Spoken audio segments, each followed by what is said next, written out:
Thanks for the introduction, Biamba. As you mentioned, we're a listed company based in Australia, which is the world capital of CBM production. But maybe Mongolia can overtake that at some stage. The potential is very large. But what I really want to emphasize today is that a common misconception about CBM in Mongolia might be that markets are limited.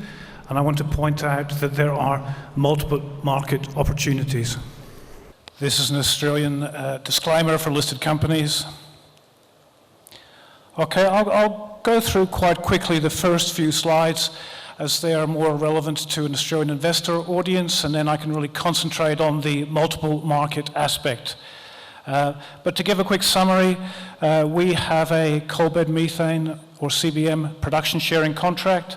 It's located in the South Gobi region. It's large in 30,000 square kilometers, or to use the imperial measurement, 7 million acres. We've assessed the prospective resource, which is a resource that is inferred to be there but is not yet proven to be there. Again, using the imperial measurement, that's 7.6 trillion cubic feet. So to put that into context, that's higher than China's annual gas demand. We have an active exploration program underway just now, and the results of a successful exploration program, as I said, will target multiple markets, and our team is very experienced in CBM. Firstly, and some of you might have met him earlier, our chairman is Richard Cottee, who is known in Australia as one of the key godfathers of the coal bed methane industry. He started in the sector with a company called Queensland Gas, which now exports coal bed methane to China. It's owned by Shell. That company was 20 million market cap when Richard joined, and when he left, British Gas, who came to Mongolia briefly, bought it for nearly 6 billion Australian dollars. Myself, as Biamba introduced, also has a background in energy and oil and gas. I worked for a large Australian company called Santos, which built a rival project to Richard's, and which also supplies Asian markets with coal seam gas. One of my colleagues at that time was a gentleman called Stephen Kellerman, also one of the godfathers of the industry, a technical guru, generally recognized as one of the foremost technical experts on CBM in the world. And last but certainly not least, Biamba, who most of you will know, has been a long-time acquaintance and friend of mine and the company's. And earlier this year, we appointed him as a senior advisor. But of course, Biamba is not the only Mongolian ally and friend we have. We have worked with quite a number of other people, some of whom I see in this room, over the journey to where we've got to today. So the PSC, we signed it last year in this very hotel. We have a 100% position in it. In order to obtain that, there were lengthy processes to be undertaken, and the fact that we got through those, I think, is testament to the good relationships we have with the Mongolian government at its various levels. The fiscal terms for the production sharing contract are designed specifically for unconventional petroleum, as was the intent when the 2014 petroleum law in this country changed. Now, the South Gobi Basin, for the geologists amongst you, hosts Permian-era coals, which are generally the best for CBM, and certainly of Australia's two paramount coal bed methane producing basins. One is Permian and aged, it's called the Bowen. The coal miners in the room will certainly know the name, the Bowen Basin. The map here illustrates the key competitive advantage of Mongolia in gas supply and in other commodities, and that of course is location next door to China. And what we illustrate on this map is China's gas network. The spine of that comes 5,000 kilometers from Turkmenistan. There's a pipeline being built from Russia, which goes 3,000 kilometers. There's offshore gas from Myanmar, which goes over mountains to southern China. Clearly, compared to any of these options, let alone the seaborne gas, which comes primarily from Australia, but also other countries, Mongolia is exceptionally well placed. So this map illustrates two key points. Firstly, that the size of the original PSC, and these things get slimmed down over the years as less prospective acreage is dropped, is similar in size to the Santos acreage in Queensland, where I used to work, so hence I picked that as a useful reference point. A probably more significant point from this picture, though, is the distance to the pipeline network in China. At around 400 kilometers, this is the same as the pipeline which takes gas from a hub in the Santos acreage to the port of Gladstone, where it is liquefied at vast expense, put on boats and shipped to locations like China. The terrain is very similar in terms of it's fairly flat, dry, not covered by dense populations or watercourses. If you want to build a pipeline, that's the sort of territory that you want it to go through. Technically, it's a very simple exercise. So there's a photo with one or two gentlemen I can see in the room in the background. And that was the production sharing contract execution ceremony held here last year. That execution kicked off a suite of regulatory approvals which were required before we could commence physical exploration. And again, I think it's a testament to the strength of our team and our relationships with governments at various levels that those approvals were obtained quite quickly. And I mean, to be honest, and in global terms, that was a really remarkably rapid securing of approvals. In many countries, and certainly including Australia, these things can take considerably longer. So the exploration program for this year has focused on obtaining those approvals on the one hand, but more important technically, gathering data from every source that we can find, from government to guys in Thailand to ex-BHP stuff, stitching it all together and working out where the optimal places are to commence our exploration program. We have recently completed the acquisition of some seismic, and our drilling program is imminent. The purpose of this type of exploration program in coal-bed methane is not to find some incredible gusher of oil and gas. That's not how unconventional petroleum works. Rather, in effect, we're conducting large-scale experiments to access data which, when assembled together, confirms the presence of gas. And if these data points all do come together, then by around the start of next year, we aim to book what in our sector is called a contingent resource, which means that we have discovered a gas accumulation in Mongolia, which would in effect be the first one in the country, and it would just be a start. So the seismic acquisition process occurred from August to September, just over a month. That was conducted by a Mongolian company, and they did an exemplary job. And we're currently processing the outputs from that. Initial work has already allowed us to target some well locations, and by around another month, we'll have a fully processed and interpreted set of seismic results. So core hole locations, one has been selected and others are under close scrutiny just now.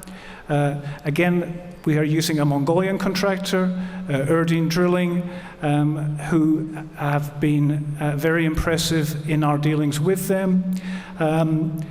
But supplementing that, we have brought in some experts from both Australia and America to help in the supervision of the drilling of the wells, and also to ensure that the testing of the data, particularly the gas content, is undertaken to standards which can be verified and audited by international audiences.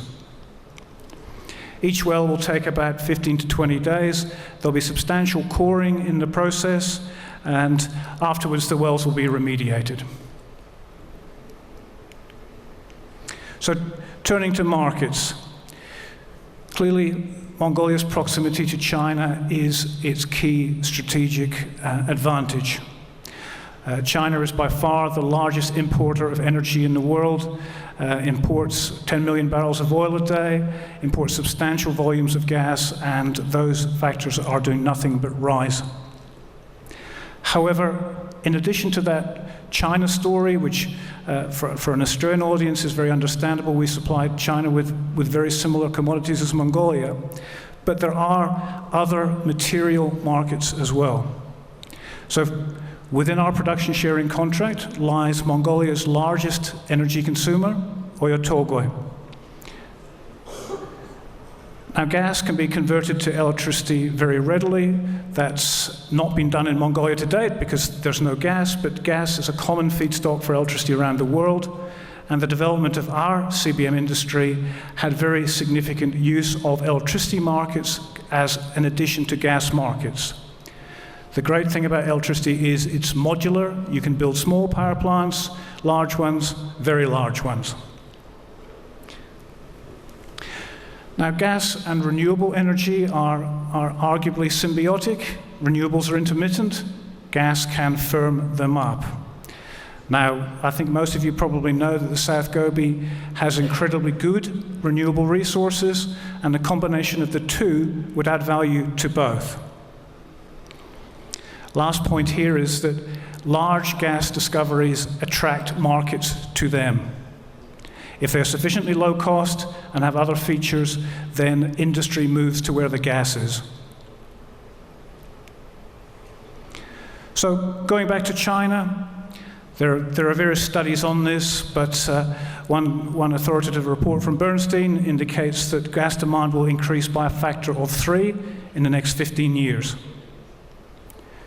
Now, China imports gas from every direction, as my earlier slide illustrated, and China seeks diversification, not only from an economic point of view, but from a geopolitical point of view.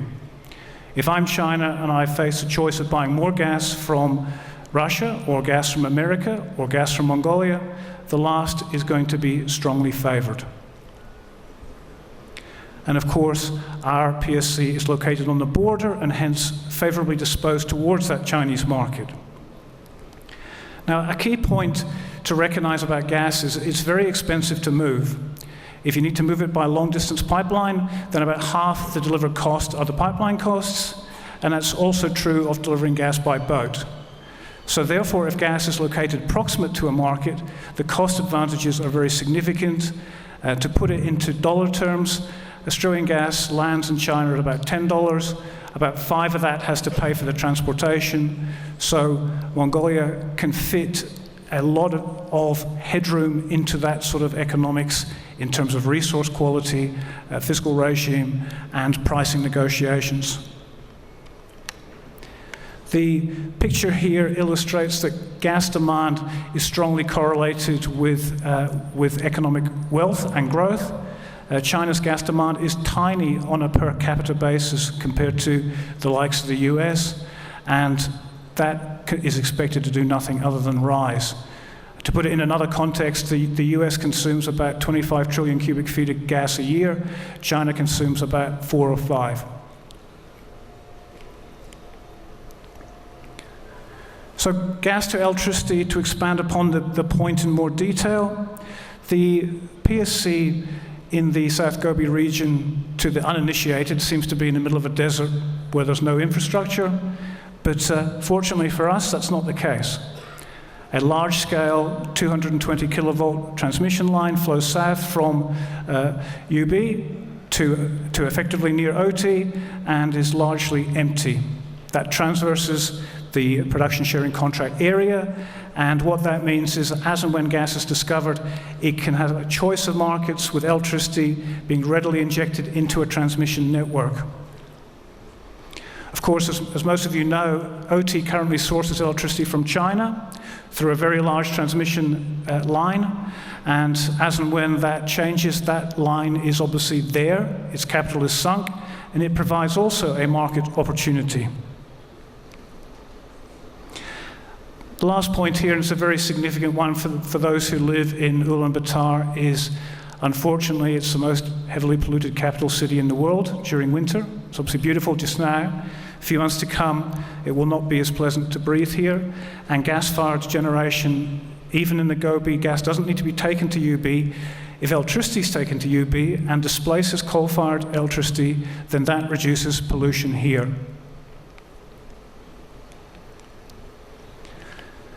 So Oil Tolgoi is required to source electricity from Mongolian sources under the investment agreement. Progress to date has been slow, with delays from various stakeholders, and one could say that it's not really much closer than it was a few years ago. Any coal-fired power station built to supply, I suppose, not only OT, but the Mongolian grid, if it was coal-fired, would struggle to find finance from many sources. Certainly in countries like Australia, it would be impossible to finance new coal-fired generation. None of the banks would do it. The equity markets would not support it. And those trends are certainly emerging globally. To illustrate the point in terms of Rio's own empire, they have a copper operation in Utah that's been supplied by coal-fired generation for a very considerable period. Rio shut that down, and that mine is now supplied by renewables and gas. Rio is very public in its statements about being greener and reducing its impact on global emissions, and I have a quote there from its CEO demonstrating that commitment. So renewables. There's an existing wind farm located in our PSC, financed largely by SoftBank, but the scope to build more renewables in the region arguably requires bigger markets, but that's where we have what we're going to hear more about later, I think, from Biamba, what I call the Asian supergrid, a rapidly maturing plan to build significant transmission lines through Mongolia, through this region, and take clean power to countries to the south. Gas and renewables are symbiotic. The renewable value will be enhanced by gas backup. And that's certainly becoming evident in the strategies of companies like Shell and BP and Total, who see that renewables need to be part of their mix, that oil is very important, but increasingly a legacy, and that gas and renewables will complement each other for many decades to come. And of course, we are co-located with our gas resources and the wonderful wind and reasonable solar resources which exist in that region. So cheap gas attracts demand. You can take the gas to the market, or the market can come to you. An example here of a CBM asset in Queensland at a field called Moranbah was the location there of a $1.5 billion explosive plant operated by a company called Incitec, built in the Bowen because gas was available and cheap, and that was a large explosives market as a coal basin. So you can see these similarities. Other chemical processes require gas, fertilizers, methanol. If gas is abundant and cheap and there are other factors, then industry locates to where the gas is. And of course, the other factor here is proximity to the massive Chinese markets. Now I'm getting ambitious, but looking for the long term. Certainly countries like Australia, particularly Japan, South Korea, are emphasizing the role that hydrogen will need to play, in their view, as the world decarbonizes.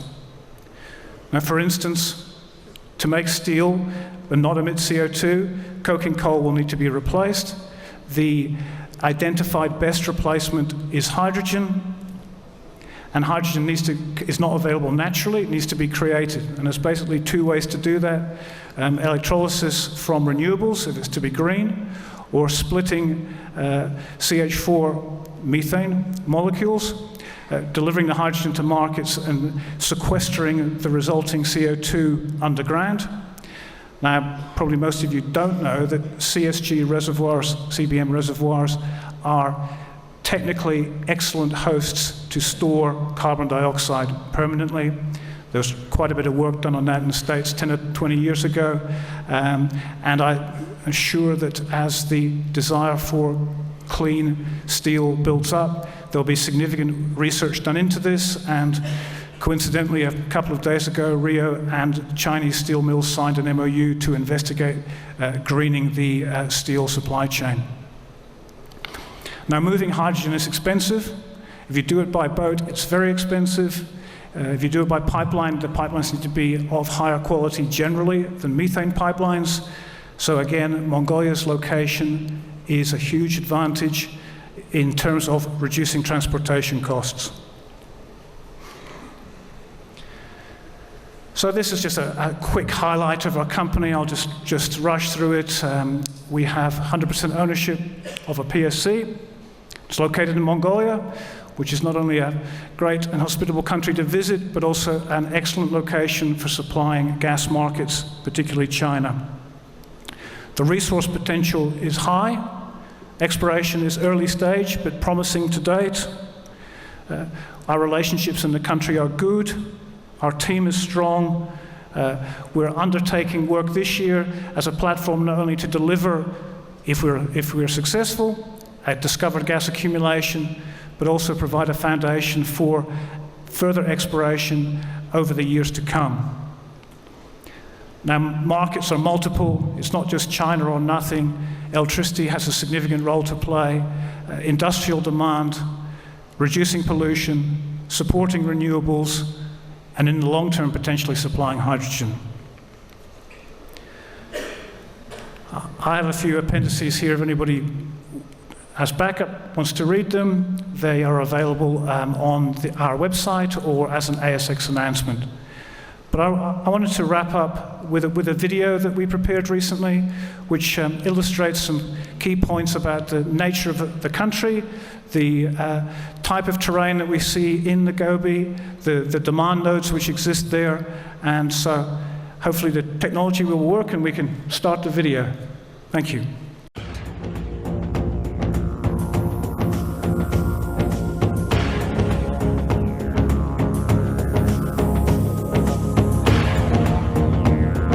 This is Mongolia, located just north of China, which occupies a land mass of 1.5 million square kilometers.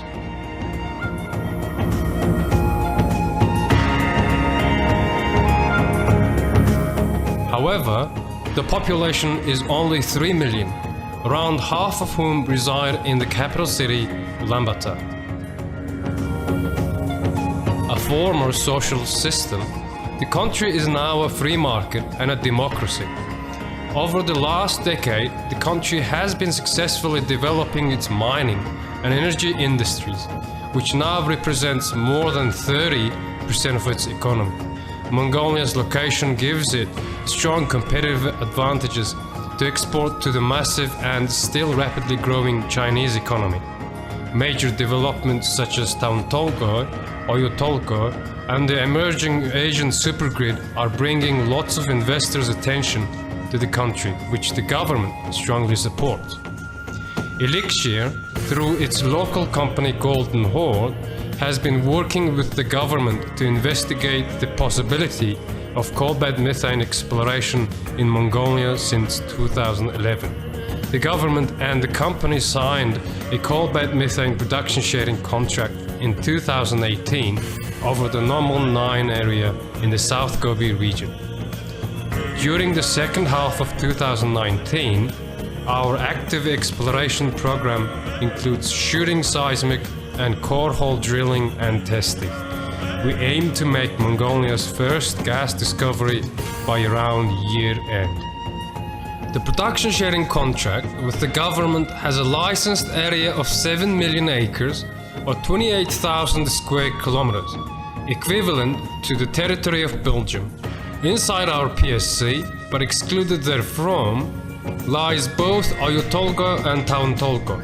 The PSC is in the southernmost part of the country, the Gobi Desert region, which has a sparse human population and lies just above the border of the largest global consumer of natural resources, China.